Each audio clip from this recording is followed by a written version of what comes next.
Hi, it's me again with Corel tips and tricks.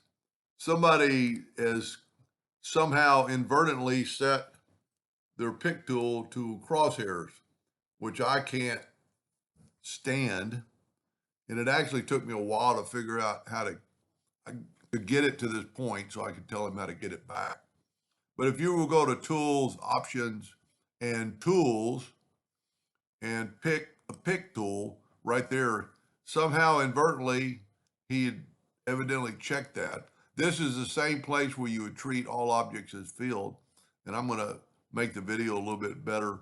So here's your pick tool like normal now, so we can get it back. But if you can see, I can pick this from the center. Even though there's nothing there, it's because, so I'm going to make two parts out of this.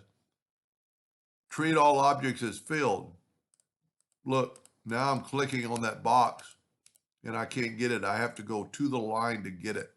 So that's a big deal to go to treat all objects as filled. And there's actually somewhere up in the toolbar that on some